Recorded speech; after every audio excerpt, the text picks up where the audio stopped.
আসসালামু আলাইকুম। সবাইকে শুভেচ্ছা জানাচ্ছি আজকের অনলাইন ক্লাসে।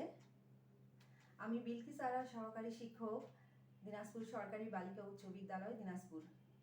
প্রিয় ষষ্ঠ শ্রেণীর শিক্ষার্থীবৃন্দ, আজকে আমি অন্যান্য দিনের মতো বাংলা প্রথম পত্র আনন্দ পাঠের একটি গল্প নিয়ে তোমাদের সামনে উপস্থিত হয়েছি। আনন্দ পাঠে যে গল্পটি আজকে আমি পড়াবো, সেই গল্পটির নাম হচ্ছে সাত ভাই চম্পা। লিখেছেন দক্ষিণারঞ্জন মিত্র মজুমদার। প্রিয় শিক্ষার্থীবৃন্দ, তোমরা এই গল্পটির নাম অনেক আগেই হয়তো অনেকেই শুনে থাকবে। এই গল্পটিকে কেন্দ্র করে বিভিন্ন অনেক লেখক নাটক লিখেছেন এবং সিনেমাও করেছেন। আমরা অনেকেই হয়তো এই গল্পটিকে কেন্দ্র করে নাটক সিনেমা দেখেছি। আশা করছি তোমরা গল্পটি পড়ে এর চরিত্রগুলো সম্পর্কে বুঝতে পারবে। সাত ভাই চম্পা গল্পটি মূলত একটি রূপকথার গল্প। এই গল্পটি এর পাঠ করে আমরা যে শিক্ষণগুলো অর্জন করতে পারি সেগুলো হচ্ছে মানুষের মধ্যে হিংসা বিদ্বেষ ভালো কিছু বয়ে নিয়ে আসতে পারে না, এবং মিথ্যার আশ্রয় গ্রহণ করলেও সেটা একদিন প্রকাশ পায়, এ সম্পর্কে জানতে পারবো। প্রিয় শিক্ষার্থীবৃন্দ, তোমরা সকলে এই গল্পটির শিরোনামটি খাতায় লিখে নাও। সাত ভাই চম্পা, লিখেছেন দক্ষিণারঞ্জন মিত্র মজুমদার। দক্ষিণারঞ্জন মিত্র মজুমদার বিখ্যাত সব রূপকথার রচয়িতা এবং শিশু সাহিত্যিক। প্রধানত ঠাকুরমার ঝুলি বইয়ের জন্য বাঙালি পাঠক সমাজে তিনি বিশেষভাবে পরিচিত। তিনি 1877 খ্রিস্টাব্দে ঢাকা জেলার সাভার উপজেলার উলাইল এলাকার কর্ণপাড়া গ্রামে জন্মগ্রহণ করেন। লোকসাহিত্যে এর সংগ্রাহক, ছড়াকার, চিত্রশিল্পী হিসেবে তিনি ব্যাপকভাবে পরিচিত। জনপ্রিয় রূপকথার সংকলন ঠাকুরমার ঝুলি, ঠাকুরদাদার ঝুলি, ঠান দিদির থলে, ঠান মশাইয়ের থলে ইত্যাদি বিভিন্ন রূপকথার বই তিনি লিখেছেন।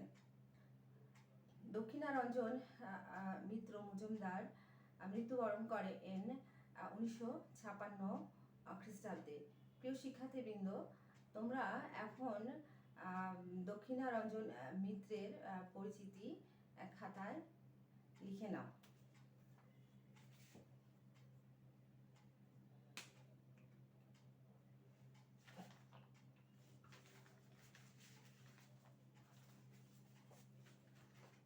জন্মগ্রহণ করেন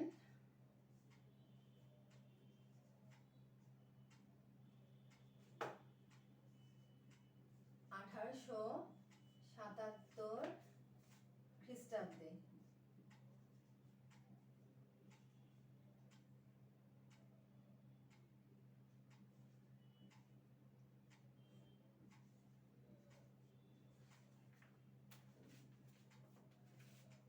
জন্মস্থান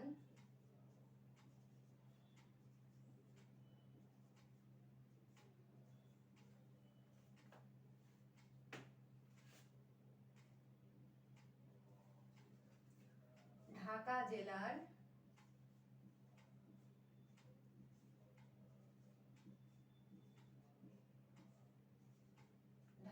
জেলার সাভার উপজেলার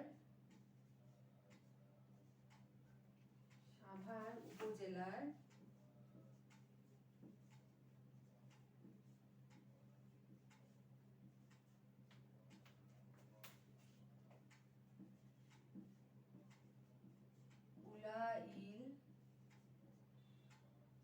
এলাকার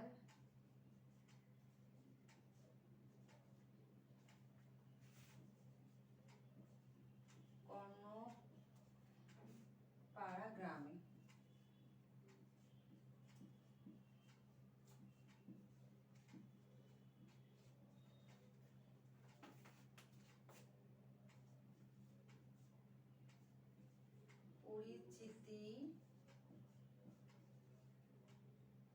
পান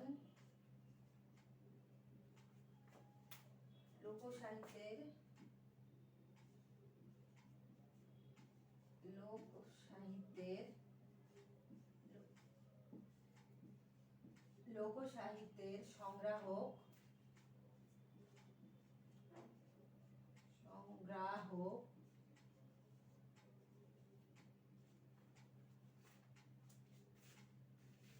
ছড়াকার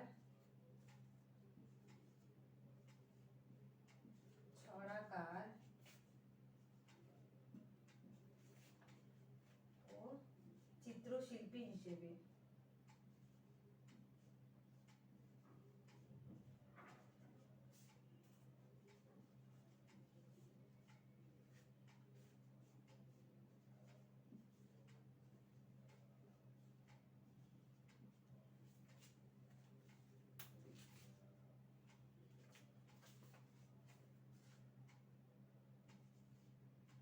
জনপ্রিয়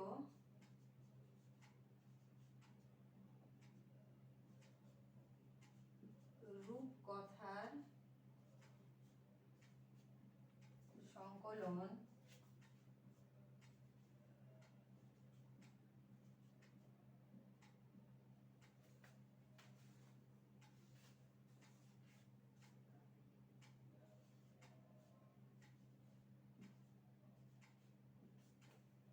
ঠাকুরমার ঝুলি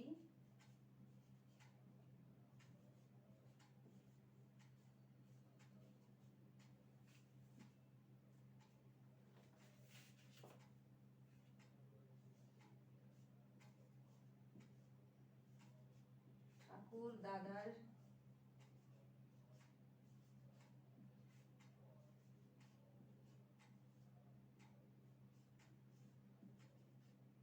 ঝুলি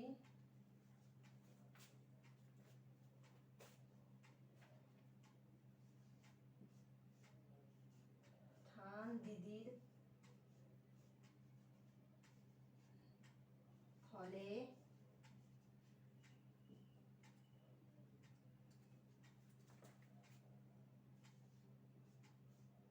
ঠান মশাইয়ের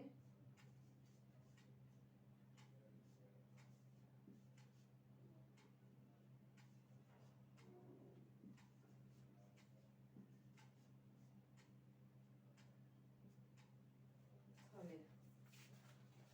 প্রিয় শিক্ষার্থীবৃন্দ, তোমরা বোর্ডে লক্ষ্য করো, দক্ষিণারঞ্জন মিত্র মজুমদার জন্মগ্রহণ করেন 1877 খ্রিস্টাব্দে। জন্মস্থান ঢাকা জেলার সাভার উপজেলার উলাইল এলাকার কর্ণপাড়া গ্রামে। পরিচিতি পান লোক সাহিত্যের সংগ্রাহক, ছড়াকার এবং চিত্রশিল্পী হিসেবে। জনপ্রিয় রূপকথার সংকলন হচ্ছে ঠাকুরমার ঝুলি, ঠাকুর দাদা আর ঝুলি, ঠান দিদির থলে, ঠান মশাইয়ের থলে। এছাড়া তিনি আরো অনেক ধরনের রূপকথার বই লিখেছেন। প্রিয় শিক্ষার্থীবৃন্দ, সাত ভাই চম্পা গল্পটি কিছু অংশ আমি তোমাদেরকে একটু পড়ে শোনাচ্ছি। তোমরা বইটি দিকে লক্ষ্য করো এবং পাঠটি মনোযোগ সহকারে শোনো। সাত ভাই চম্পা, দক্ষিণারঞ্জন মিত্র মজুমদার। এক রাজার 7 রানী, দেমাকে বড় রানীদের মাটিতে পা পড়ে না। ছোট রানী খুব শান্ত, এজন্য রাজা ছোট রানীকে সকলের চাইতে বেশি ভালোবাসিতেন। কিন্তু অনেকদিন পর্যন্ত রাজার ছেলে মেয়ে হয় না। এত বড় রাজ্য কে ভোগ করিবে? রাজার মনের দুঃখে থাকেন। এরূপে দিন যায়। কতদিন পরে ছোট রানীর ছেলে হইবে। রাজার মনে আনন্দ আর ধরে না। পাইক পিয়াদা ডাকিয়া রাজা রাজ্যে ঘোষণা করিয়া দিলেন, রাজা রাজভাণ্ডার খুলিয়া দিয়াছেন। মিঠাই মন্ডা মণিমাণিক যে যত পারো আসিয়া নিয়া যাও। বড় রানীরা হিংসায় জ্বলিয়া মরিতে লাগিল। রাজা আপনার কোমরে, ছোট রানীর কোমরে এক সোনার শিকল বাঁধিয়া দিয়া বলিলেন, যখন ছেলে হইবে এই শিকলে নাড়া দিও, আমি আসিয়া ছেলে দেখিব। বলিয়া রাজা রাজ দরবারে গেলেন। ছোট রানীর ছেলে হইবে আতুর ঘরে, কে যাইবে? বড় রানীরা বলিলেন, আহা, ছোট রানীর ছেলে হইবে, তা অন্য লোক দিব কেন, আমরাই যাইব। বড় রানীরা আতুর ঘরে গিয়াই শিকলে নাড়া দিলেন। অমনি রাজসভা ভাঙ্গিয়া ঢাক ঢোলের বাদ্য দিয়া মণি মানিক হাতে ঠাকুর পুরুত সাথে রাজা আসিয়া দেখেন কিছুই না। রাজা ফিরিয়া গেলেন। রাজসভায় বসিতে না বসিতে আবার শিকলে নাড়া পড়িল। রাজা আবার ছুটিয়া গেলেন, গিয়া দেখেন এবারও কিছুই না। মনের কষ্টে রাজা রাগ করিয়া বলিলেন, ছেলে না হইতে আবার শিকল নাড়া দিলে, আমি সব রানীকে কাটিয়া ফেলিব। বলিয়া রাজা চলিয়া গেলেন। একে একে ছোট রানীর 7টি ছেলে, একটি মেয়ে হইল। আহা, ছেলে মেয়েগুলি যে চাঁদের পুতুল, ফুলের কলি, আকুপাকু করিয়া হাত নাড়ে, পা নাড়ে, আতুর ঘর আলো হইয়া গেল। ছোট রানী আস্তে আস্তে বলিলেন, দিদি, কি ছেলে হইল, একবার দেখাইলি না? বড় রানীরা ছোট রানীর মুখের কাছে রঙ্গভঙ্গি করিয়া হাত নাড়িয়া, নথ নাড়িয়া বলিয়া উঠিল, ছেলে না, হাতি হইয়াছে। ওর আবার ছেলে হইবে? কয়টা ইঁদুর আর কয়টা কাকড়া হইয়াছে। শুনিয়া ছোট রানী অজ্ঞান হইয়া পড়িয়া রহিলেন। নিষ্ঠুর বড় রানীরা আর শিকলে নাড়া দিল না। চুপি চুপি হাঁড়ি সরা আনিয়া ছেলে মেয়েগুলিকে তাহাতে পুড়িয়া পাশ গাদায় পুঁতিয়া ফেলিয়া আসিল। আসিয়া তাহার পর শিকল ধরিয়া টান দিল। রাজা আবার ঢাক ঢোলের বাদ্য দিয়া মণি মানিক হাতে ঠাকুর পুরুত সঙ্গে আসিলেন। বড় রানীরা হাত মুছিয়া, মুখ মুছিয়া তাড়াতাড়ি করিয়া কতগুলি ব্যাঙের ছানা, ইঁদুরের ছানা আনিয়া দেখাইল। দেখিয়া রাজা আগুন হইয়া ছোট রানীকে রাজপুরীর বাহির করিয়া দিলেন। প্রিয় শিক্ষার্থীবৃন্দ, গল্পটির কিছু অংশ আমি তোমাদেরকে পড়ে শোনালাম।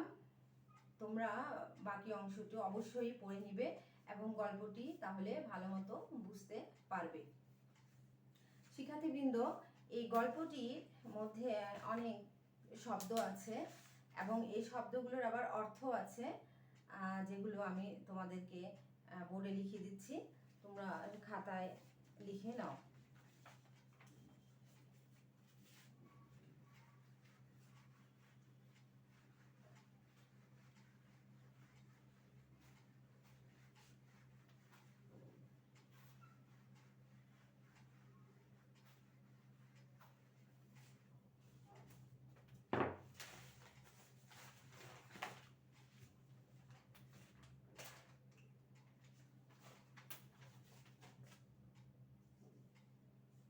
শব্দার্থ: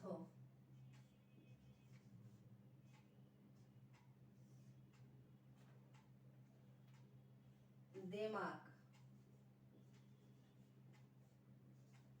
দেমাগ শব্দের অর্থ হচ্ছে অহংকার।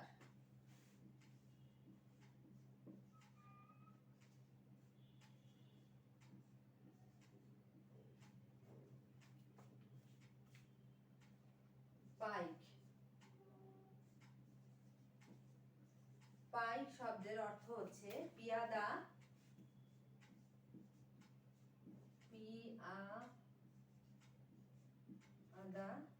রাজকর্মচারী।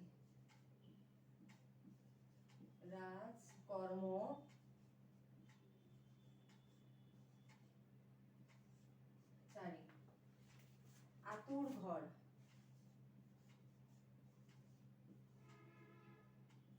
আতুর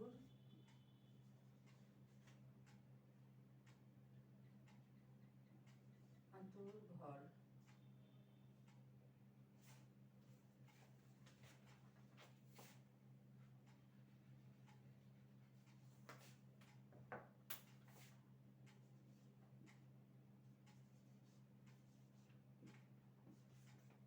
শিশুর জন্ম হয় যে ঘরে,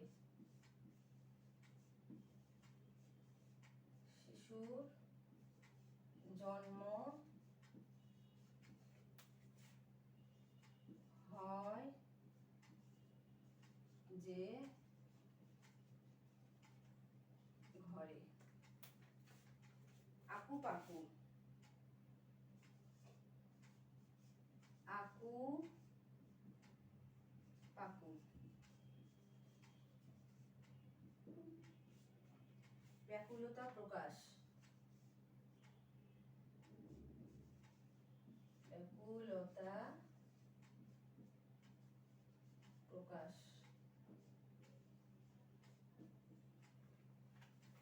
পাশ গাদা,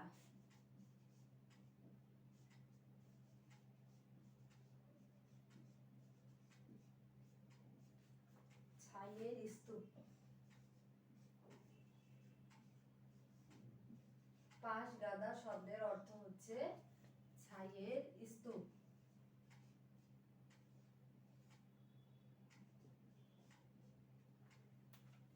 পুতিয়া,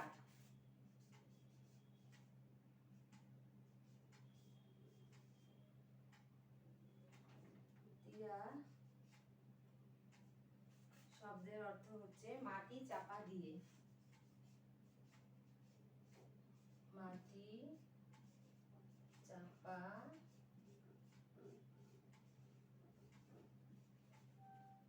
দিয়ে। এরপর হচ্ছে পোড়া কপালি, পোড়া কপালি।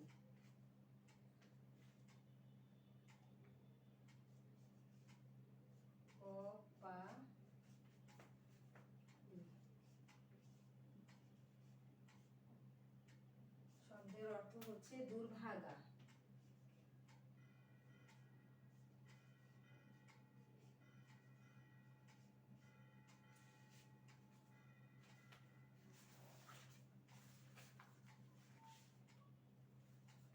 দুর্ভাগা। তুরতুর,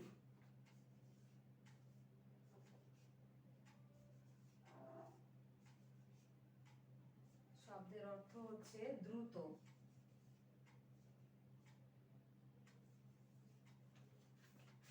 দ্রুত। প্রিয় শিক্ষার্থীবৃন্দ, তোমরা নিশ্চয়ই শব্দ এবং শব্দের অর্থগুলো খাতায় লিখেছ। তারপরও বোর্ডের মধ্যে একটু লক্ষ্য করো। আমি বোর্ডে তোমাদেরকে বলে দিচ্ছি। দেমাগ শব্দের অর্থ হচ্ছে অহংকার। পাইক শব্দের অর্থ হচ্ছে পিয়াদা রাজ কর্মচারী। আতুর ঘর শব্দের অর্থ হচ্ছে শিশুর জন্ম হয় যে ঘরে। তারপর হচ্ছে আকু পাকু শব্দের অর্থ হচ্ছে ব্যাকুলতা প্রকাশ।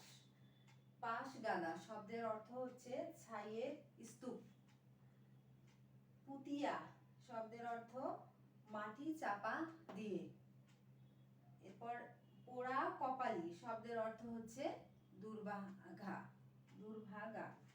তুরতুর শব্দের অর্থ হচ্ছে দ্রুত বা তাড়াতাড়ি। তোমরা শব্দের অর্থগুলো অবশ্যই ভালো করে পড়বে এবং মনে রাখার চেষ্টা করবে। আমি কিছু শব্দের অর্থ তোমাদেরকে আমি বোর্ডে লিখে দিয়েছি, আরো শব্দের অর্থ আছে, সেগুলো তোমরা ভালো করে মুখস্থ করবে। প্রিয় শিক্ষার্থীবৃন্দ, এই সাত ভাই চম্পা গল্পটি এই গল্পটির মূল ভাব আমরা আলোচনা করলে যে বিষয় লক্ষ্য করি তা থেকে বলতে পারি যে সাত ভাই চম্পা গল্পটিতে দেখা যায় ছোট রানীর সন্তান হলে বড় রানীরা হিংসায় ফেটে পড়ে। তারা ছোট রানীর 7টি ছেলে ও একটি মেয়ে হাঁড়িতে করে সরা চাপা দিয়ে পাঁচ পাঁচ গাদায় পুঁতে রাখে।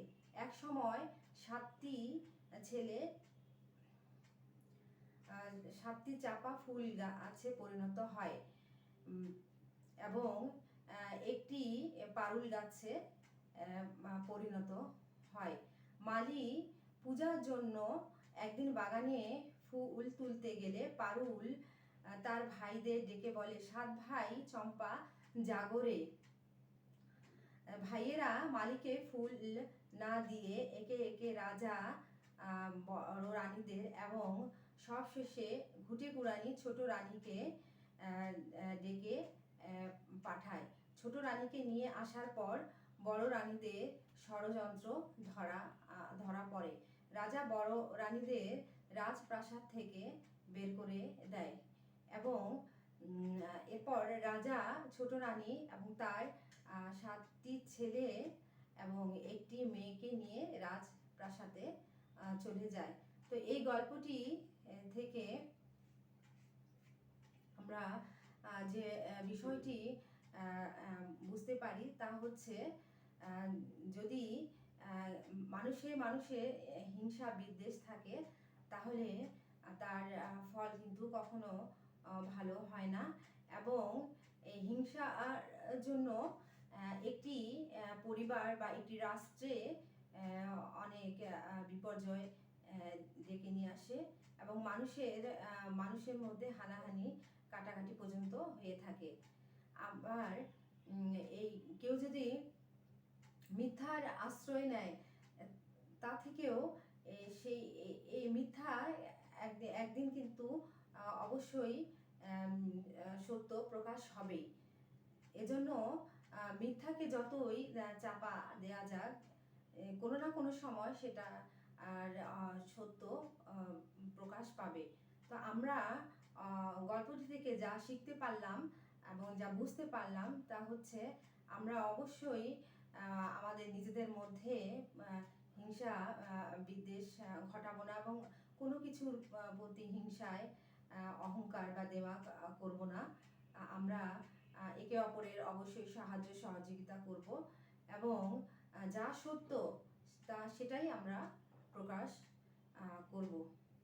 তো প্রিয় শিক্ষার্থীবৃন্দ, আশা করছি যে 7 ভাই চম্পা গল্পটি যে একটি রূপকথার গল্প, লেখক সুন্দরভাবে গল্পটির মূল ভাব তোমাদের পাঠ্যপুস্তকে ফুটিয়ে তুলেছেন। আশা করছি তোমরা গল্পটি ভালো মতো পড়ে এর বিষয়বস্তু এবং মূল ভাব ভালো মতো বুঝতে পারবে এবং তোমরা অবশ্যই গল্পটি পড়ে আনন্দ পাবে। তো প্রিয় শিক্ষার্থীবৃন্দ, আশা করছি গল্পটি তোমাদের ভালো লাগবে এবং বেশি বেশি করে পড়বে। তোমরা বিষয়বস্তু অবশ্যই বুঝতে পেরেছো। গল্পটির লেখক দক্ষিণারঞ্জন মিত্র মজুমদারের পরিচিতি, শব্দের অর্থ, এরপরে গল্পটির মূল ভাব সব কিছু আশা করছি ভালো মতো বুঝতে পেরেছো। তোমরা গল্পটি ভালো মতো পড়ার চেষ্টা করবে এবং বোঝার চেষ্টা করবে। আমি এখন এই গল্পটি থেকে তোমাদেরকে একটি বাড়ি কাজ দিচ্ছি, তোমরা বাড়ি কাজটি খাতায় লিখে নাও।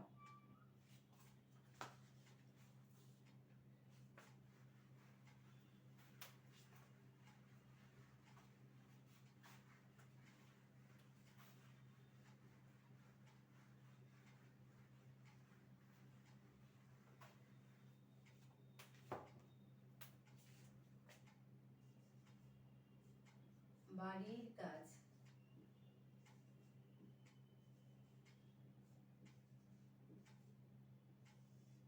প্রিয় শিক্ষার্থীবৃন্দ, বাংলা প্রথম পত্রের আনন্দ পাঠের থেকে তোমাদের সৃজনশীল প্রশ্ন আসে এবং বহু নির্বাচনী প্রশ্ন আসে। তো তোমরা অবশ্যই গল্পটি ভালো মতো পড়বে, তাহলে বহু নির্বাচনী প্রশ্ন এবং সৃজনশীল প্রশ্নের উত্তরগুলো লিখতে পারবে। তো আজকে আমি তোমাদের গল্পটি যে মূল ভাব পড়ালাম, বুঝালাম, সেইটি তোমাদেরকে আমি এখন বাড়ি কাজ দিব।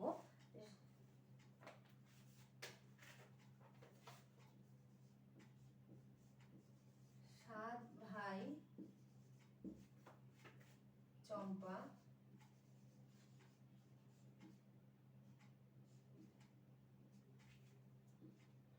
গল্পটির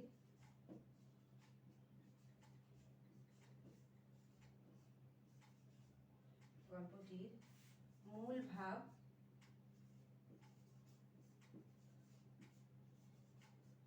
বুঝিয়ে লেখো।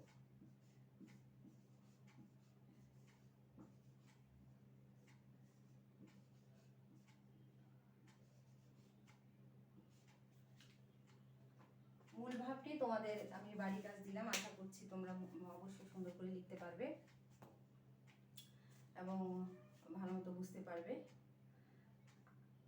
আজকে অনলাইন ক্লাসে আমি তোমাদেরকে যা বুঝিয়েছি, আশা করছি তোমরা আরো নিজেরা পড়ে গল্পটি সম্পর্কে ভালো বিষয়বস্তু সম্পর্কে ভালো মতো বুঝতে পারবে। তোমাদের সবাইকে ধন্যবাদ জানাচ্ছি আজকের অনলাইন ক্লাস দেখার জন্য। তোমরা সবাই ভালো থাকো, সুস্থ থাকো, সবাইকে ধন্যবাদ।